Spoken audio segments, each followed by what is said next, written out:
Hello and welcome to my YouTube channel Farha academy. I am Farha Naaz और आज हम पढ़ेंगे 10th क्लास की English book footprints without feet का chapter 1 a triumph of surgery by James Herriot. तो सबसे पहले हम हमारे title a triumph of surgery की मीनिंग जान लेते हैं। आई होप आपको सर्जरी वर्ड का मीनिंग तो पता ही होगा, लेकिन यहाँ जो ट्रायम्फ वर्ड यूज़ हुआ है वो थोड़ा यूनिक है और आपको इसका एग्जैक्ट मीनिंग जानना ज़रूरी है। तो ट्रायम्फ वर्ड होता है हमने किसी काम को किया और उसमें विक्ट्री हासिल की। इसका यूज़ हम कर सकते हैं फॉर अ वंडरफुल विक्ट्री, यानी हमने किसी काम को किया और जितनी पॉसिबिलिटीज़ हमें जीत की थी हमने उससे ज़्यादा इसमें जीत हासिल की, तो हम ऐसी जगह पर ट्रायम्फ वर्ड का यूज़ करते हैं। तो अब हम राइटर जेम्स हैरियट के बारे में कुछ चीज़ें जान लेते हैं।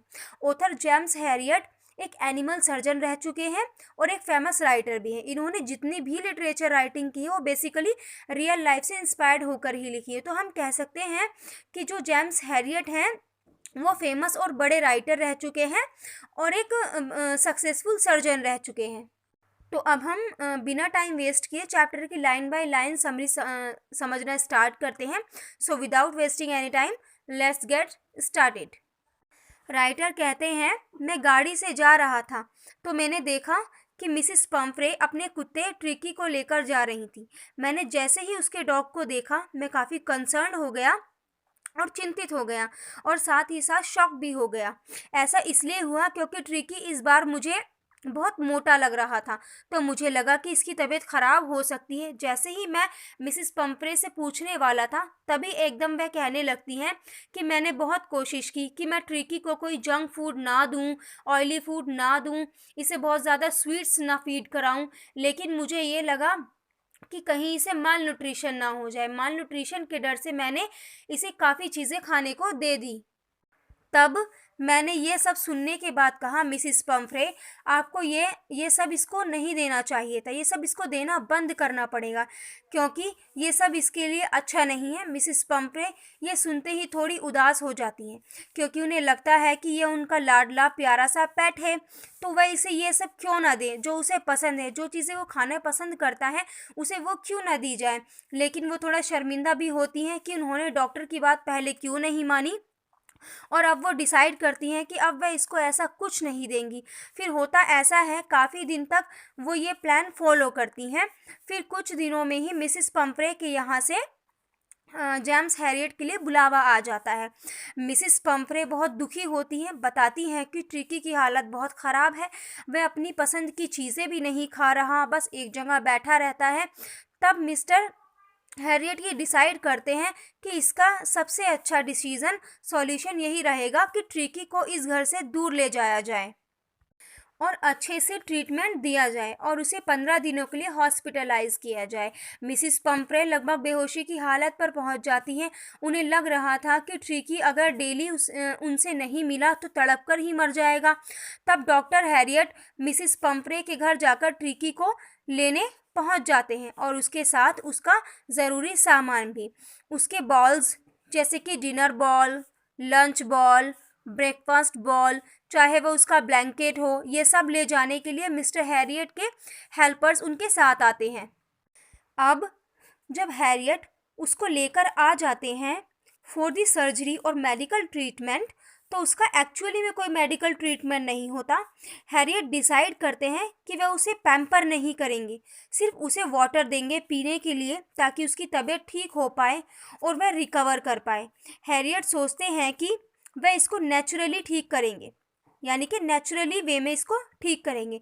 फिर जब ट्रिकी थोड़ा गुड फील करने लगता है तो उसे अपना इंटरेस्ट दिखाना शुरू कर दिया, मतलब वो अब अच्छा फील करने लगा, तो उसने अपने फ्रेंड्स में जो उसके साथ वहाँ और भी डॉग्स रह रहे थे उनके साथ अपना इंटरेस्ट दिखाना शुरू कर दिया और एक्टिविटी करनी शुरू कर दी। अब जो इन्वायरमेंट ट्रिकी को मिल रहा था वो उसके घर से बिल्कुल डिफरेंट था और वह यहाँ मैनेज करने लगा था। वहाँ डॉग गैंग के साथ मस्ती करने लगा था, खेल कूद करने लगा था।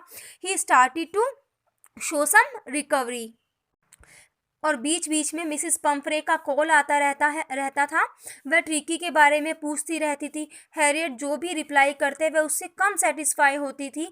मिस्टर हैरियट ने ट्रिकी की कंडीशन डिस्क्राइब करने के लिए मिसिस पंफ्रे को एक वर्ड कहा। वो वर्ड है कॉन्वेलेस्किंग, जिससे मिसिस पंफ्रे थोड़ी सेटिस्फाई हुई। अब मैं आपको बताऊं कि कॉन्वेलेस्किंग वर्ड की मीनिंग क्या है। बेसिकली जब भी कोई किसी मेडिकल ट्रीटमेंट या बीमारी के बाद रिकवर करना स्टार्ट करता है या रिकवर कर लेता है थोड़ा बहुत, तो ये वर्ड यूज़ होता है। ओके, आपको समझ आ गया होगा कॉन्वेलेस्किंग वर्ड की मीनिंग। आगे देखते हैं स्टोरी में क्या होता है। मिस्टर हैरियट ने ये जो डिसीज़न लिया था ट्रिकी को हॉस्पिटलाइज करने का, वो इसलिए किया था क्योंकि वह जानते थे कि मिसिस पंफ्रे उससे बहुत प्यार करती हैं, तो वह उसे पैम्पर करती रहेंगी, उससे ट्रिकी को नुकसान पहुंचेगा। लेकिन मिसिस पंफ्रे फिर भी बहुत कंसर्न रहती हैं और ट्रिकी के लिए कुछ ना कुछ खाने को भेजती रहती हैं, जैसे वाइन, जैसे एग्स। तो मिस्टर हैरियट बताते हैं कि वह सब ट्रिकी को नहीं देते थे, खुद ही खा लिया करते थे। अब जब ट्रिकी ने रिकवर कर लिया था तो मिस्टर हैरियट कहते हैं कि मुझे लालच था कि इसे रखा जाए ताकि डेली खाने की चीज़ें आती रहें, लेकिन यह गलत था क्योंकि इसकी ऑनर काफ़ी टाइम से इसका वेट कर रही थी। तब वह मिसिस पंफ्रे को कॉल करते हैं कि आप ट्रिकी को लेकर जा सकते हैं। He is better now, he is fit, आप इसको ले जा सकती हो। He is really to go home, oops, he is ready to go home. फिर वह उसे घर ले जाने के लिए आ जाती हैं और बहुत खुश होती हैं। लेकिन मिस्टर हैरियट थोड़े दुखी होते हैं कि अब उन्हें अच्छी अच्छी चीज़ें खाने को नहीं मिलेंगी। तभी ट्रिकी एकदम मिसिस पंफ्रे को देखकर डॉक्टर की गोद से उछलकर अपनी ऑनर के पास पहुंच जाता है और बहुत बहुत प्यार दिखाता है, अपना लव शो करता है उनके प्रति। तब मिसिस पंफ्रे कहती हैं, oh Mr Herriot, she cried, how can I ever thank you, this is a triumph of a surgery. तो वो क्या कहती हैं, this is a triumph of surgery. तो टाइटल हमारा यहाँ से ही लिया गया है, आप समझ ही गए होंगे, जो कि बहुत ही कैची है और सूटेबल टाइटल है। तो देखिए हमारे राइटर जेम्स हैरियट ने किस तरह एक डायलॉग से एक टाइटल तैयार कर लिया। अपनी स्टोरी का टाइटल उन्होंने मिसिस पंफ्रे के डायलॉग से ले लिया, वहाँ से उन्होंने उसे कैच कर लिया। तो ये थी हमारे chapter 1 a triumph of surgery की समरी। आई होप आपको समझ में आई होगी। मैंने बहुत ही इजी लैंग्वेज में, बहुत ही सिंपल वे में आपको पूरा चैप्टर समझाया है और एक एक वर्ड जो कि बहुत ज़रूरी थे आपको समझाने, उनकी मीनिंग अलग से भी समझाई है। जैसे कि ट्रायम्फ वर्ड हो गया, जैसे कि कॉन्वेलेस्किंग हो गया, और राइटर के बारे में भी हमने शुरू में कुछ 2-3 लाइनें जानी हैं जो कि बहुत इंपॉर्टेंट है और आपको लॉन्ग आंसर में उन्हें ज़रूर आपको लिखना है, जिससे आपका आंसर अट्रैक्टिव होगा और आपके मार्क्स इंक्रीज होंगे, आपका स्कोर बूस्ट होगा। So don't forget to like, share, comment and subscribe to my channel. Thank you and also don't forget to press the bell icon also. Thank you.